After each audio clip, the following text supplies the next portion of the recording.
Hello friends, welcome back to our channel. ఈరోజు తోటకూర egg వేపుడండి. ఇది చాలా బాగుంటుంది.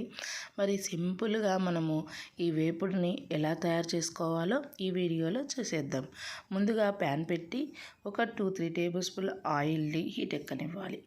ఆయిల్ హీట్ ఎక్కిన తర్వాత మనము చిన్నగా కట్ చేసుకున్న ఆనియన్స్ కొద్దిగా ఎక్కువ వేసుకున్నానే బాగానే ఉంటుందండి. తోటకూరలో 1 కప్ ఆనియన్స్ కట్ చేసుకొని వేసుకొని వేయించుకోండి.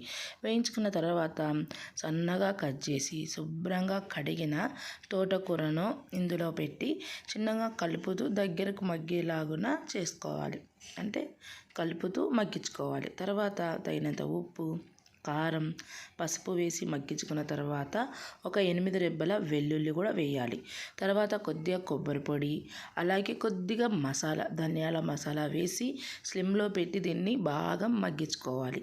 ఓకేనా ఫ్రెండ్స్? ఇలా మగ్గిన తర్వాత ఇందులో నేను 3 ఎగ్స్, మన ఇష్టం అండి. 3 ఎగ్సా, 4 ఎగ్సా, 5 ఎగ్సా అనేది ఇది ఆప్షనల్. మీరు ఎన్ని ఎగ్స్ అయినా వేసుకోవచ్చు, నో ప్రాబ్లం. నేనైతే 4 ఎగ్స్ వేస్తున్నాను. నేను డైరెక్ట్గా ఇందులో పగలగొడితే చిన్న పీసెస్ పడతాయన్నమాట. మీరు గమనించుకోండి. మనం ఎప్పుడైనా వేసినప్పుడు నేను అలా కాకుండా పక్కలో ఒక బౌల్లో ఎగ్ను పగలగొట్టి తీసుకుంటున్నాను. నేనైతే 4 ఎగ్స్ తీసుకుంటున్నానండి. మీకు ఇష్టం 4 ఎగ్స్ అన్నా తీసుకోండి, లేదంటే ఎక్కువైనా తీసుకోవచ్చు అనమాట. ఇదైతే ఆప్షనలే, నో ప్రాబ్లం. చూడండి, నేను 4 ఎగ్స్ తీసుకున్నాను. 4 ఎగ్స్ ఇందులో యాడ్ చేసేస్తున్నాను.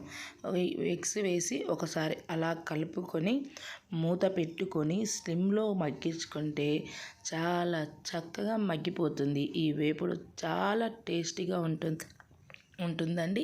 మీరు కంపల్సరీగా ట్రై చేయండి. ఈ వేపుడు మీకు ఎలా కుదిరిందో మాకు తెలియచేయండి. కంపల్సరీగా మీరు ట్రై చేయండి, మీకు నచ్చుతుంది.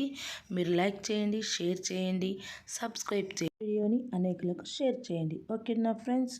పూర్తిగా వీడియోని కంపల్సరీగా చూడండి. Share the video, please subscribe. Thanks for watching friends. Bye.